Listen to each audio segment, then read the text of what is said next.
Welcome to another Thirst Quencher. Yeah. We are back to talk about Guardians of the Galaxy 3, James Gunn's conclusion to the Guardians of the Galaxy saga. Yes. His swan song, you may say. Yeah, some might say his masterpiece. Some might say Marvel is back. I would say they never left. We're going to chop it up here. The cape is going to be on. Oh my God! That's right. The cape is on. And we're drinking 2019 Dark Lord for Star Lord. Star Lord from Three Floyds Brewing. So this is vintage from 2019.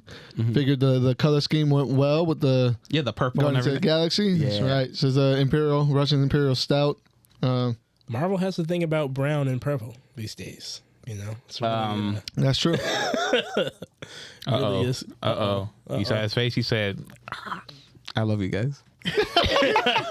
Way to keep in line with the theme of the movie, which is family and love and all these things. I really felt that this time around. I felt it every single time. They really do try and hammer that home, almost as hard as Fast and the Furious. So I guess that's you're familiar. I'm familiar. I love the big brother, little sister kind of thing, or big sister, little brother, whoever you want to call it, with Star-Lord and Nebula now. Yeah. Huge. Lot to chop up here, guys. Mm-hmm. I guess we'll just go over... Who is that? Who was that fiend? Uh-oh. Hi. Hello. Damn, everyone's looking at me. This man. You should be ashamed. You was looking at me first. You should be ashamed. I tried to play it off, man. No, we're going to shame you for it. Shame. Shame. So this is the third installment of the Guardians of the Galaxy franchise. It opened up with a $114 million domestic. Good shit. All okay. right. Yeah, expected to earn $168 million from 52 markets to a global start of $282.2 million. That's a lot of money. I don't know if that's but I don't know if it's a profit or not. I don't know how much movie. Like usually, I only say that because like Marvel movies usually range they usually are $150 million, $100 million. These are $100 million films, you know. So like to get 200 million and everything, it needs to get up there a little bit more. Well, that's opening weekend, so No, they don't care. It was the studios need it needs to be. I don't think they care either way. It was made for $232.3 million. That's a hefty purse for a 2.5 hour movie.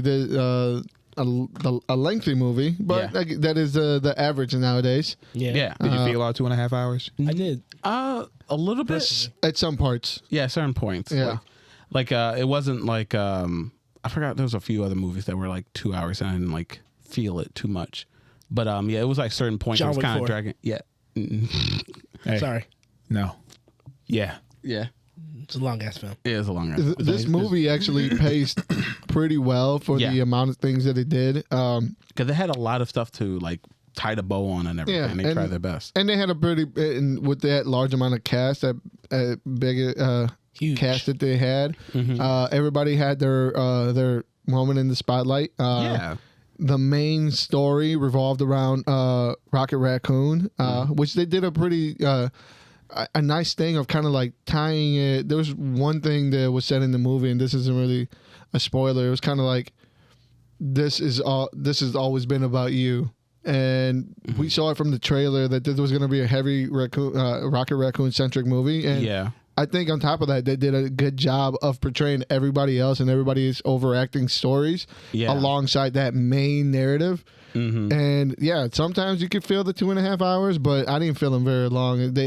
I felt like the pacing was actually very well done in this movie. Same. Like I do also agree. Like when you watch Guardians, especially when you see Chris Pratt, you're expecting, like, I don't know why, every time I go into a Guardians film, I'm always expecting it's just going to be about him. Like, it's always going to be centered around him, or he's going to be the front runner of the film, even when it's not supposed to be him. But this movie, even though it's like mainly about like boosting up Rocket and like you're hearing more about him and his past and stuff like that and his past enemies, everyone has a part to play. Everyone contributes. Everyone does something. And I love that. I love everyone I love when they give everyone an ensemble of characters everything. I mean, everyone get like a spotlight and something to do.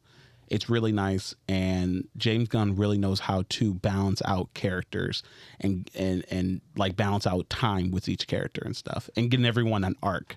Like a lot of people forget that. Like I don't know why a lot of movies, when they have a bunch of people on the screen and everything, they forget that some people like they seem to forget about them, or they put on the wayside to make room for the mainer cast and everything. But James Gunn is pull out of the park each time. Like I liked 1, I liked 2, and I really like 3. And to me, like, and I know it's controversial maybe, but like I think this is like one of the few like really good trilogies, especially out of Marvel. Like 1, 2, and 3, and it's all decent, and it all closes pretty decently. Like I love it. Like I can watch these 3 movies again. I will say this is my favorite one out of the 3. I wasn't crazy for 2.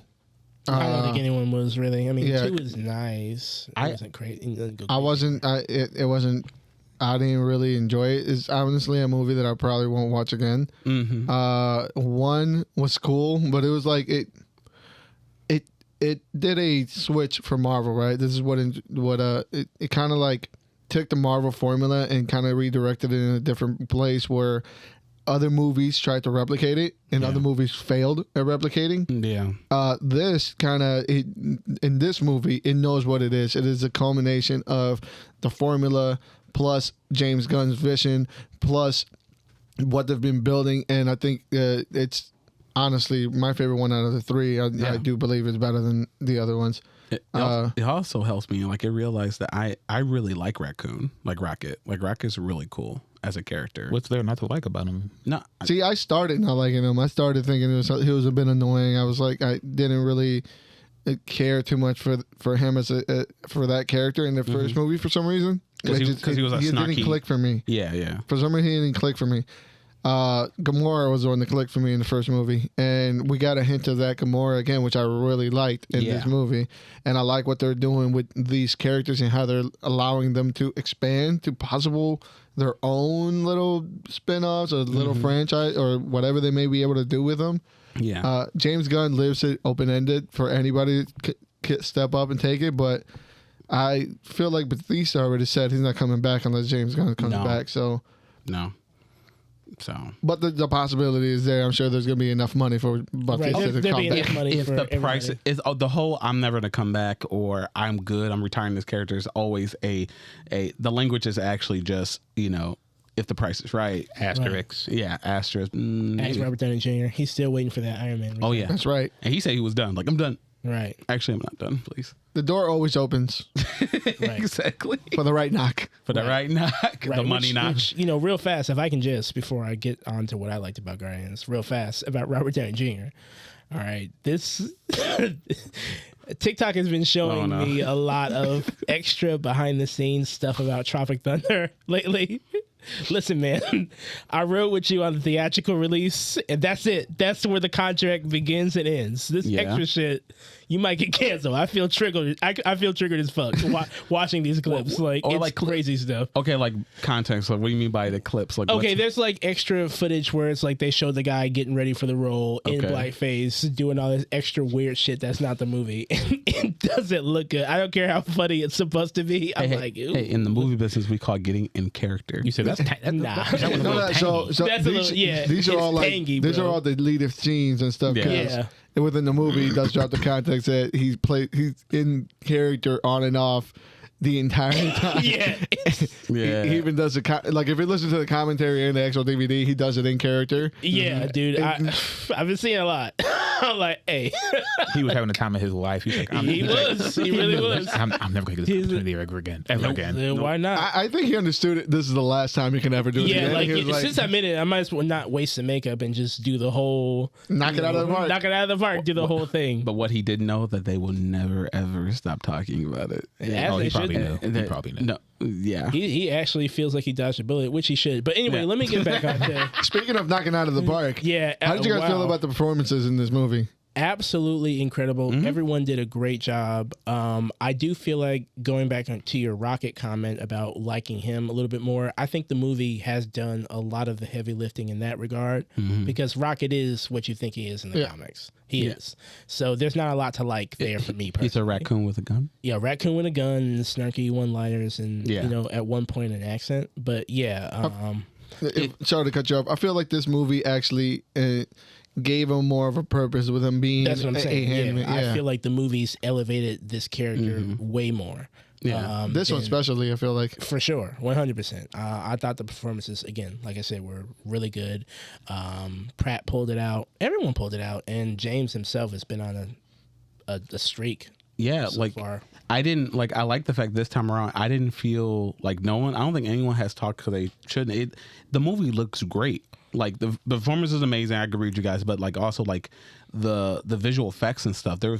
It looks amazing. Like there was no like, maybe they also put a lot of the research into this because it's James Gunn and it's his Guardians and stuff. But I'm happy that it wasn't lacking in that department. I mean, y'all are bugging with the first one was way better, superior. I mean, it looks better. The first one, the first movie, yeah. I like the first movie. Okay. The first movie was better. That's still my favorite one. I think 3 is a really good. It's kind of like John Wick wrote me here, where it's like the first one is really special. Okay. The second one's kind of like, you can live without it, but then the third one rallies back up with what they learned. Mm-hmm. That's what this feels like to me. I feel you. So it's either the first one or this third one, but they're good. This third one's really impressive. I think what helped me with the second one, with me liking it, is because I got like an emotional connection with the whole like dad thing. Like I thought that was really, I felt that and. Whoa. No, like not like entirely. Like I'm. No, go on, man.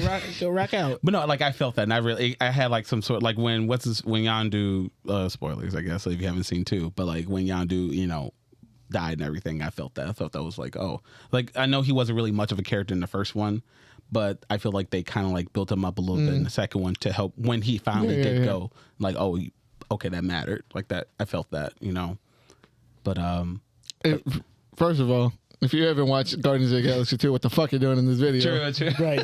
Keep watching. Yeah, thanks for coming. Watching. But, I get. What were some of your guys' favorite moments? So I guess we can go into. Man, we can go into spoilers. Okay. Overall, like I guess like before we get to what we liked, we can recommend this movie. Oh, absolutely. Yeah. Oh yeah, for sure. Yeah, okay. If you're in the sauce, you know what time it is. It's another Marvel movie. So hey, it's pretty good. Go see it. No.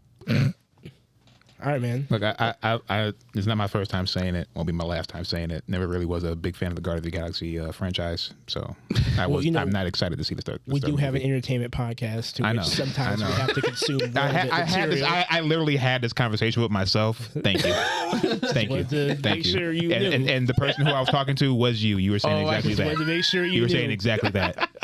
That's why I want to reiterate. He has a you in his head that he talks to. Because it's like a machine. Oh yeah, okay. AI. But yeah, I guess I really like the dynamic of the PETA message. I guess I like the way that they did it. It pulled on my heartstrings. They introduced characters that Rocket Raccoon got really close to within his time with the High Evolutionary. And I love the High Evolutionary. Yeah. The way he knocked it out of the park in that role. He went nuts. He was really good. Yeah, he was fucking insanely good. I was kind of upset that there wasn't any I thought if there was ever going to be an X-Men tie-in, other than I've been to your planet, would have been here. Yeah. So we're not going to get one until we get one. I mean, they gave us an X-Men tie-in and Kamala Khan, but they don't do it with a fucking High Evolutionary? Yeah. You kidding me? I feel you on that. The literal person that made the mutants? Right. He was just too busy making capitalist mediocrity. Wait until phase 9, bro. Yeah. When they scrub all this shit. Go on. Yeah, you're right about the PETA message and everything. It honestly reminded me of there was a short that Taika Waititi did and everything about rabbits that get tested on this stuff, and they interviewed the rabbits. It was stop motion, and they interviewed the rabbits and stuff like that of their job. And their job is yeah, it was horrifying. It was good, but it like really set home like, damn, this is terrible. Man, that sounds way better than anything else Tech has done recently. Stop it. And it wasn't even the PETA message. It was the overall trending message of the movie, which was the people you love, kind of like finding out who you are amongst the people that you love and the people that can hurt you. It took a family dynamic and different aspects of it, and kind of like showed you different forms of that. You had that with Adam Warlock and that one His lady. mother, yeah. You had the High Evolutionary with the people that he created. You had the inside dynamics of the Guardians of the Galaxy. You had Gamora and Nebula's. You had even within the Guardians, you had the individual like connections and stuff like with Mantis and Star-Lord. Yeah. Well, not only that, I actually liked more and wanted more exploration of the brother and sister because they brought it up several times, and I was like, that would have been that on top of all the piling on that they did. That was something else that I kind of wanted more exploration of it, but. The way they tackled family dynamics and family relationships in this movie was actually really good. On top of like because I feel like the PETA was like the bare level of it. No, I just really like it. Really hit home, like what these type. And one thing that's awesome, like within the family and stuff, I really liked. This is like maybe the first film in a long time, long time since like Man of Steel, but this is the first film in a long time that saved animals. Like that's all they exclusively saved. On screen, like except for in Man of Steel, Ventura. They saved animals in Man of Steel. His dad saved that dog and got himself killed. Remember, he told the bar's low. He told Henry like do not. I mean, he told Clark like do not save me. The dog's life was way more worth saving. Yeah, of course. You're not worth a dog, son. Allow me to vanish into the typhoon. But yeah, no, I enjoyed that. Like it was really like because I thought he went in and he was going to just save like he realized he was like a raccoon and he was going to just save the raccoons and stuff. But he looked around and saw like, oh my God, there's so much. They're me. They're just like me. I was once like them and they're important too because everyone else because he did say I was just gonna let's get all the higher functioning life forms. That's all he said. And then like now let's. Man, I'd have told Rocket. Get on this shit, man. Shut the fuck up. Let's go. What the fuck you talking about? They don't know. Let's go. This fucking Noah's Ark? Yeah, what are we doing here? Let's get out of here. I have to say one of my favorite parts was that monkey they saved tore that woman's face up. Oh yeah. Was that? Did they just keep rolling like that? They're like, oh shit. Yeah, that would happen, right? Just use it. Yeah, based off a true story. Bro, that shit was hilarious. I was like they're saving animals. He just jumped on that lady's face. They laid out a couple different like the locales I loved.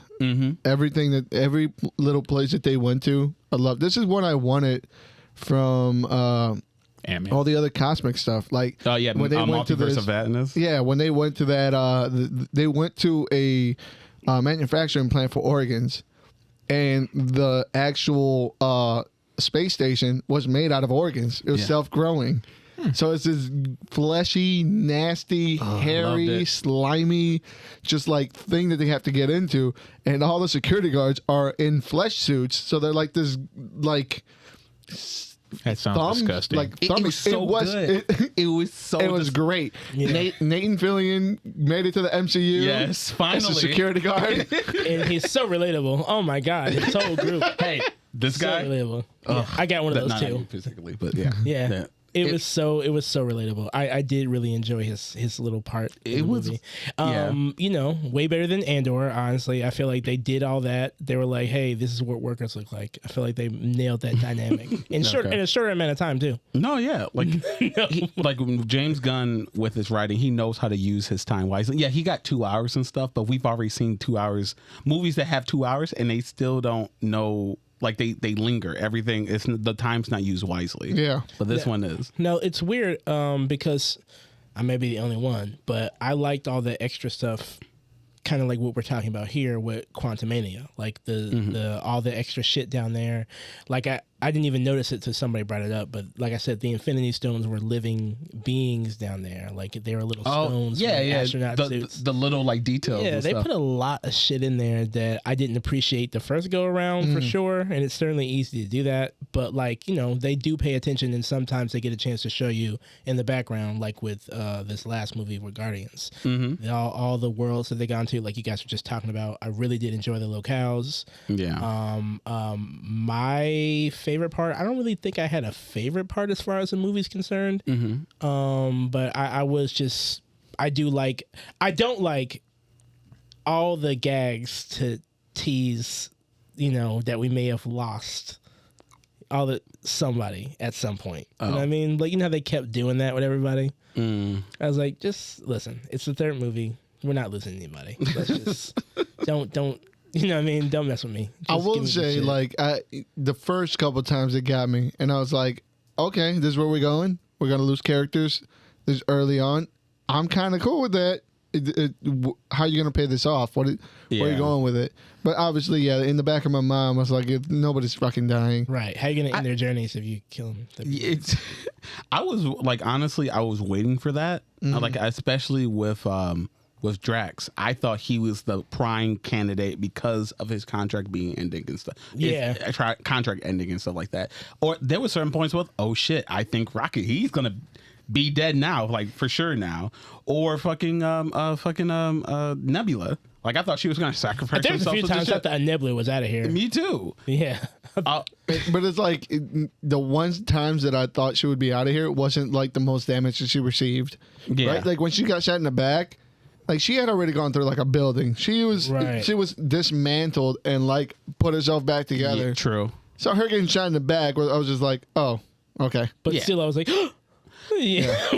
this franchise has a history of their depiction and you keep the continual usage of classic rock. How is it in this movie? It's the same, but it looks like I can't remember the soundtrack as much in number 2, but it seems like they're going up in decades or like musical eras as the movies go on. So this one was a little bit more 90s. Yeah. So they had like Sabotage. They had like a couple Beastie Boys, like Creep, for example. So it's a lot more 90s edge. And towards the end, they even physically show you we're moving on to the 2000s. Yeah. Like the MP3 player, he goes to the 2000s playlist, and it literally goes into like which actually that was my least favorite part of the entire thing, the ending fucking dance number. I don't know any of the music. Like I started to realize the more we get into his taste, is like half the songs I did not recognize. Too, bro. I'm like, oh, okay. That's because you didn't have VH1 and you didn't watch I Love the 80s. Exactly. Or it's true. I did not. Yeah. Like, that's my shit. Like I recognize most of the sound. I thought the soundtrack was really nice. Like it felt like he was trying his best to, just like in the last one. The last one was about Quill, and like I feel like the soundtrack always represented his mood and stuff. I think this soundtrack was more representative / like Raccoon and how he's been feeling / like the inevitability of the ending of this series. Like the series like reaching its climax before it's finally like, okay, it's over. It's time for a new era. Like especially that first one. Like the first one, I felt that because that was just Raccoon. It's about him and how he's been feeling and stuff. Like and about his past like weighing down on him and the shit that he needs to like get sorted out, with high evolutionary and everything, and what happened to him when he was younger and stuff. So I don't know. Like I felt that was pretty good. The one thing about James, even if you don't know the music, I feel like everything is purposeful. Yeah, for sure. Like, it's not just because we were able to buy the rights to this music and now let's squeeze it in somewhere, like in Black Adam, some shit. Like what? Squeeze it in. All those scenes were awesome. Yeah, that soundtrack makes sense, right? You telling me Stronger doesn't go with a 2,000-year-old deity? No. Damn, I wouldn't have thought that. That's crazy. Yeah. But yeah, I definitely agree with you on that. Like his shit was purposeful, and while I was not familiar with the music, the more I listened to it and what was playing out, I was like, oh, okay, I can see why he may have done that. That's okay. And we've been gushing on the movie. Okay, what what can we nitpick? Here we go. Not Here we go. like? Here's what I like. What don't we? A lot like of dumb It's shit in it's here. the juicy shit right here. Yeah, I love this part.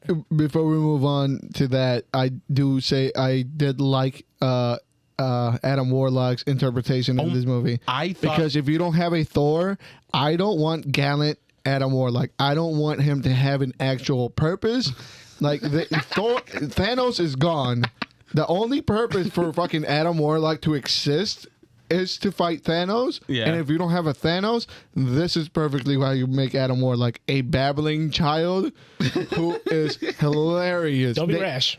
They couldn't pick a better Adam Warlock as far as like in that context of that character. Yeah. I love that funny faced child. I didn't know. He did a great job. I thought he was like Cannonball. Like he felt like you know how like Cannonball he just like barreled himself through things all the fucking time. That was his main move over and over again. Like, here he comes again. Like, shit. Right through the window. Damn. I thought he was going to take some of the Guardians in half. I don't know why. Me too. I was like, oh my gosh. Well, they kind of threatened that and everything with how easy he just like. Good at, unlike the first two movies, real good at, last thing I'm going to praise it for. Okay. Real good at showing that how hurt they can get. Yes. Because the first two movies, like these motherfuckers were going through Invincible. They were ships and shit. I'm like, oh my God. But like in the first 10 minutes when Adam Warlock came in, he kind of like he revamped the level system. He was like, no. Actually, like, they can die. Actually, they can They get get real hurt. They did a good job of showing how big of a threat Adam Warlock could be. Yeah. And imagine if he was focused. Yeah. I know. I think the only other great casting they could have done for him was probably Henry Cavill. Like, just muscular, dumb, that I don't know what's going on. That would have been funny. Because he would have had the accent. Oh, He would have nailed it. Oh my God, he could have played it straight too. Yeah, and how for serious sure. he looked. Like he could have made. Yeah, he could have done it. Yeah. He could have But no, definitely knocked the out guy of it. did a great job. Oh yeah. It was really well done. You know, if you Google that the actor with the eyebrows, he shows up. Yeah. Yeah. I don't know that actor. That man is all eyebrows and all jawline. Exactly. All right, let's get to nitpicking. All right, let's shit on it. Yeah, you go. All right. I didn't like how they tried to get me with the animals. All right.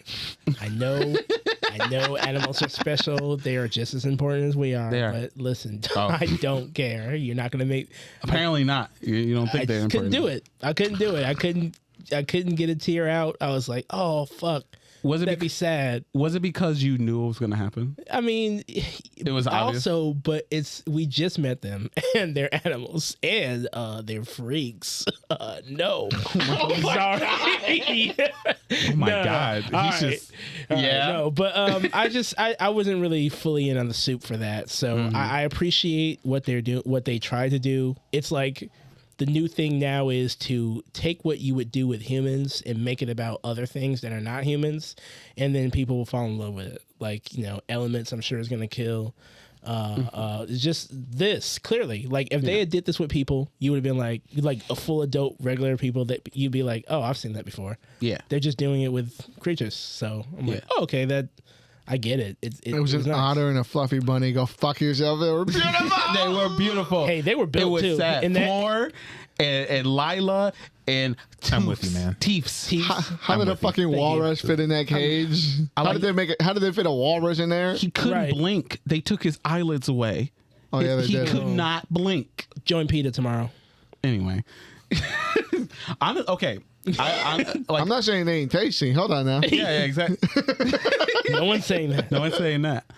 Honestly, I actually really like this movie. I don't really have much to nitpick. My only nitpick is the end credits, and I mean after. Oh, God damn it! The after and like the actual big credits. It was a waste of time because it made me realize There's nothing. I do not. Yeah, it was nothing, and I do not care about Star-Lord. He's What? the least interesting character in that group. I don't care about him. They said that he was going to come back. I did not give a fuck. I was actually mad. I stayed back to watch Me Too. Me too. Damn, Me too. It took you Especially 3 for movies to that. figure that out. Fuck you. I was distracted by everyone else. But when they said they had the end credit scene, it was just him fucking eating cereal with his granddad. And then they put up that's it. It was like, how's the cereal taste? I don't know. It tastes like when I was a kid. And then they had the black words on the white background saying, Star-Lord will return. I don't give a fuck about Chris Pratt being Star-Lord. I don't give a fuck about him. Well, you missed out. I want to know where everyone else is doing. I like everyone else. Fuck him. You didn't. Wow, How do you crazy. not like him after 3 movies, man? I never said I liked him himself. I always I liked them as a team. He's good in ensemble. They said they want to bring him back into something, and As they should. I Yeah, don't he's a care. leader. Is he? Yes. Yeah. No. I'm sorry. I hope he Rocket shows up soon. Star Lord. Rocket. He gave that to himself. Add to his name. I named myself king. Am I the king? Is no. he, is he not? But No. is he not? Not with Yeah, that that's attitude. crazy. Yeah, there you go. There you go. I was trying to help him. I was like, yes. You know, that's what I'm you not mean. trying to help. I'm using myself as an example. Okay, I know what I am.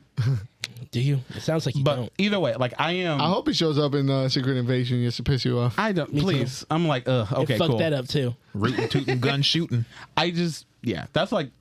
That's literally my only gripe. It's weird too because they with Rocket they kind of gave him the same ending as in Love and Thunder. Remember how Stop! No, they did not. We can't. Yeah, they did. they Keep gave him Yeah, doing this? They did. They did. They They gave him the did. They same did. one, but it was miles better. Like it was miles better and meant miles. It actually meant something. You mean like gave him a kid and Yeah. said you're gonna be the Well, it leader gave him of a the group. Well, it gave him a group. There was that kid there, which kind of reminded me of Love in Love and Thunder. But he was Yeah, a group. but we don't have to put that on Love. Like say that was like Love and Thunder. Like, was a like lot Love of and people Thunder. get groups. Like that's not a. No, Love I'm and just Thunder saying thing. they're comparable. You don't have to compare them. Yes, I do. You don't. You don't have to keep talking about that movie. This movie did a much better job keeping the tension when it needed to be kept Yes. and bringing the comedy when it needed to be brought. There were some parts where still the comedy was missing for me. Yeah. That's my only nitpick. Sometimes the comedy was missing, but you can't land everything, and they actually knew how to space it out. And they actually knew how to let the movie breathe. Yeah, They let tension build. Yeah. Exactly. And when they broke it with comedy, I would probably say they probably scored about 75% of the time. Maybe probably more, but I might be nitpicking on that. It depends on your brand of humor can get you. Like Exactly. It got me at least 80-85%. Yeah. It was pretty funny. And I think because I was with you and Jamal and Josh and stuff, it helped out and stuff. It was Yeah. funny. But that was your only nitpick? Yeah, I mean, everything else was pretty well done. I know some people were complaining about the CGI when Adam Warlock was flying through the exploding city, where you can literally see nothing on purpose. So, I mean, I thought the CGI was really good in this movie. Yeah. Like I said, that I don't know. I didn't really have too much to nitpick off of it. Other than maybe the length, it could have been probably squeezed down a little bit. Yeah. And I didn't like the way that they wasted the F word. They said I liked fuck. it. Me too. It got me. I felt like it could have been used elsewhere. That one was too easy. Yeah, okay. That Let them have that one. If that's from the trailer, then let them have that one. Honestly, I wasn't expecting them to use the F word, especially when you had like Gamora saying screwing. Like, you know what? Screw you. You know, Yeah. screw all of you. It's such an angsty team. Yeah, it's just an response. angsty thing. And then you have over Star-Lord saying, You didn't see can you her get the hair- fuck in the Yeah, can he opened the fucking door. Can you open the fucking door? What do I do next? I loved it. I love that whole because that plays in that next, family. get in the dynamic. fucking car. Yeah. Open the door. I can't. He was like, what is Press this? the button. Yes, it was that. It was like, How do you press the keyhole? But then he couldn't drive. So he No. was That like- was hilarious. That was Watching him amazing. from that pulled out shot, trying to pull out. I haven't been on Earth since I was 8. Okay, I never learned how to do this. Do you want me to drive? No. Maybe it's just that's just an easy joke that's been done. And also, it's not like he's not driving the stick shift. That's the thing. That maybe I'm nitpicking it because I actually fucking know a little bit about cars, Here we but go. that's A not a little bit. stick shift. Yeah. He's not going to be choking it like that. It's literally an automatic. was- Just no. press the gas. he was it just scared. goes. He's scared. He's like, oh no. Yeah, I don't know. That's in my head. That's like him, like, okay. I guess. Maybe. Yeah, but yeah. I never seen anybody learn on an automatic and fucking jolt like a stick Yeah, shift. me either. It would kill me for doing that. Well, you never met a man child like Star Lord. You'd be surprised. Oh, you have? I met plenty. Oh, okay, never mind. There Sorry. are so many of them. They're everywhere. They're a dime a dozen. You saying looking hard enough? Yeah. How many Hey. people did you talk at Midwest Fur Fest? There are probably like 90 of them there. I talked to my friends because my friends were there. I bet you at least one. Oh, sure. Okay, look. And if you can't tell which ones are the grandchildren, Smelt the Delta. Clint, Oh shit! Clint, where if you have the nitpick on Guardians 3, huh? Its existence. So, oh shit, he got something to say. yeah. My nitpick is that Here he goes. people enjoyed it. That's my nitpick. Are you guys? Yeah. Come on now. Yeah, that's what I'm talking about. Are you guys ready to give okay, this is spoiler zone. Let's go around the table. Best and worst moment. Best and worst. Best and worst. Did you already do that? My best. Oh, moments. Yeah, best really. moment, worst moment. Okay. Oh, go ahead. Oh, Sorry. I can do it if it makes it easier. go ahead. Go. Best moment for me had to be when they obviously did what they went to that planet to do. What planet? Oh, we're spoiling, right? Yeah, spoil. spoilers. Okay, when Spoilers. they saved Rocket's life. Yeah. That was the best moment for me. Like just that initial moment, him coming back up, they were being really happy. They all hugged. That was the best moment. The worst moment is when they were trying to get these kids to do a thing, and Drax was like, "Yeah, I knew their language. Why didn't you just ask me? We're trying to save their lives, you fucking dummy. Just do it now. Just." Like it was really weird that they said, okay, well, I know how to talk to them the whole time, but I'm gonna wait for like 5 minutes to go by before I review that information. Like we're trying to save them from getting blown up. Come on, Drax. Like that was a little weird, but you know that's nitpicking at. I think that fits his character, though. Of course, Yeah. for sure, but still, it was dumb. That was stupid. Just like Drax. Like yeah. Best moment. I have to say, I like sad things. So my favorite moment was when the otter got shot. Like that. You're. I know. Like Do you like furries or not? Who said I didn't like furries? It's all. 'Cause you know your best move I'll when they explain that died? part to you No, later. Thank you.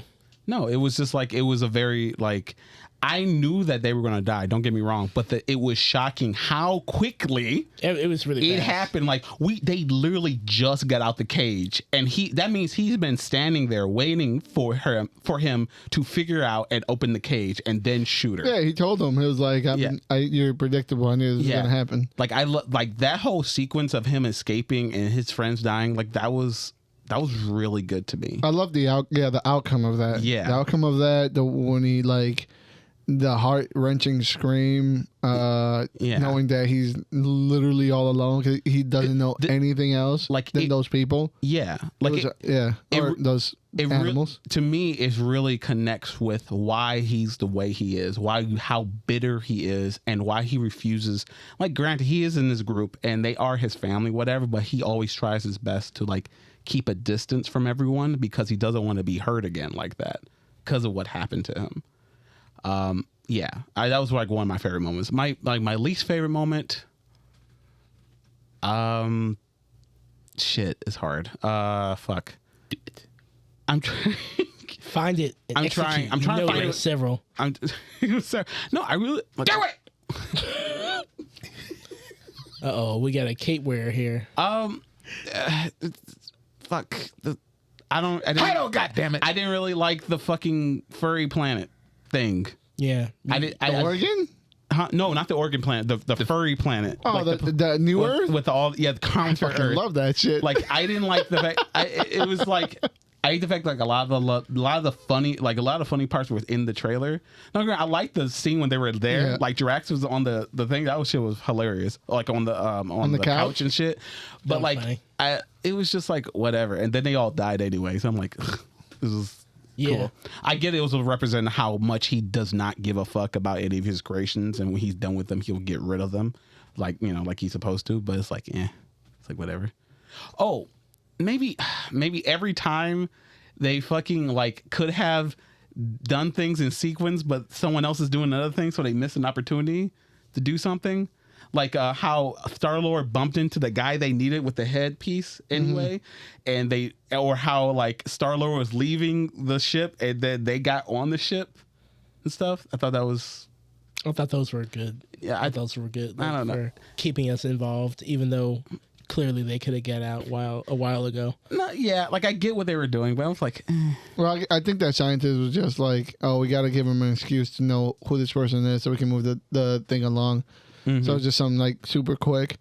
As far as like my favorite part. Actually, it might be like subtle or something that I kind of read into too much, but it was actually Rocket's final scene, and not the part when he's with the kid or with the kid and his new team.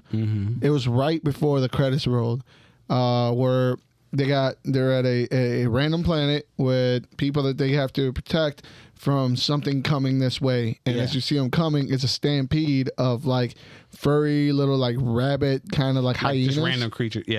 Random creatures. And the girl goes, "Do we really have to do this?" And Rocket says, "These villagers are helpless. We got to do what we got to do." And they zoom in on his face, and there's this face of he doesn't want to do this because they're animal. Like there's a different.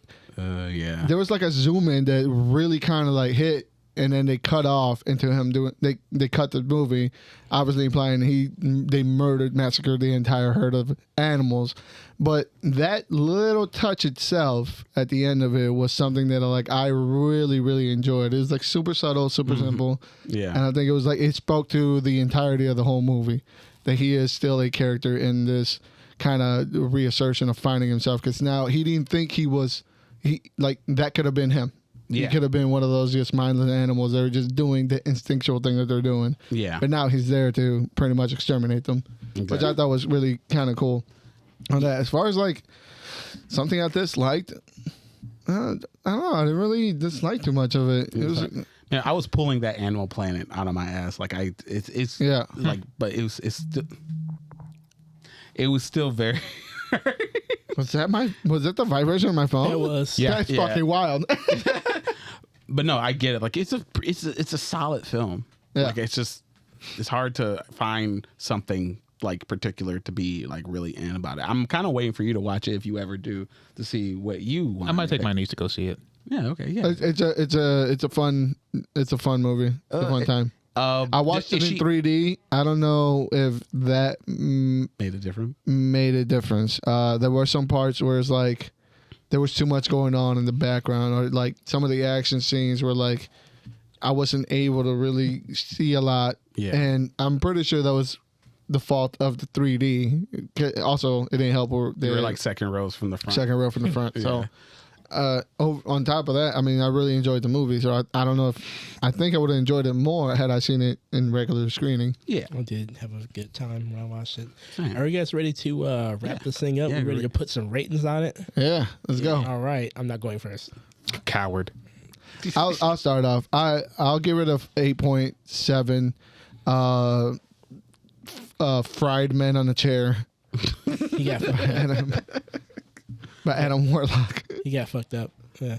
Okay. I got. I'm sorry. Can I change it? Yeah, go ahead. 8.7 step stools.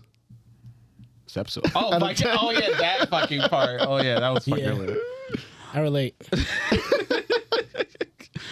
I'm gonna give this an 8.5. 8.5 goo memory card things out of 10. Gooey memories. Give me like 8.5 like, gooey memories. Yeah, like it's the organic planet, and like okay, we need to get something on a computer. It's some sort of like information, and all the information's all fleshy and organic. So when they finally got the comes out of earwax, it was literally just a ball of. It's like a yeah. Ew. It was awesome. It was all gooey and moist. It's cool. I would give this movie 7.5 baby raccoons. There was a bunch of baby raccoons. A lot of baby raccoons. A lot of baby raccoons. I thought it was all right. I'll give the movie 6 awkward dance numbers out of 10. Awkward dance. I mean, yeah. There are only two awkward dance numbers. Oh, actually, I will say that's what I disliked the most. The timing of Groot and Rocket's dancing to the beat was abysmal. Like it was that was the only part where I thought the CGI was fucking terrible. It was like this like they gave him like generic fucking like Fortnite dances, but they were like offbeat and like their hips didn't have motion. It was well, it's to show their awkwardness. It's their awkwardness, all right? They're not supposed to be on beat. No, Look, it bro, was It was Wow, it's terrible. Not good. I mean, you tried your best. Yeah. Okay. Nobody should have been dancing. Yeah, just stop dancing altogether. It's their Return of the Jedi moment. Like this is He did mention something about that. He was saying this is what he wanted to make Guardians of the Galaxy what he felt like Star Wars was like when he was watching it as a kid. Okay, this is his vision. When I was like, oh, okay, like I get it. It's cool when visionaries helm Star Wars. Yeah, That was a good time. wasn't it? Yeah. Yeah, Too bad that's gone. always. With that being said, thank you for joining us in another Thirst Quencher. Yeah, what'd you think of Guardians 3? Did you see it? Yeah. Did you? saw it, right? Yeah. Yeah, he's an imposter just like you. Yeah. He learned from the best. Look, I didn't get a chance to be an imposter. I got fucking sold out immediately. What do you mean? Everyone sold you out, not just me. I didn't sell you at it. Whoa. Don't Okay, I looked at you, and I looked at you. If You were there's looking one at thing me. we do in this podcast is report the facts. Exactly. All right, yeah. Let us know in the comments what you think about the movie and everything. What was your favorite part and everything? And yeah, Peace. Later. see you later, nerds.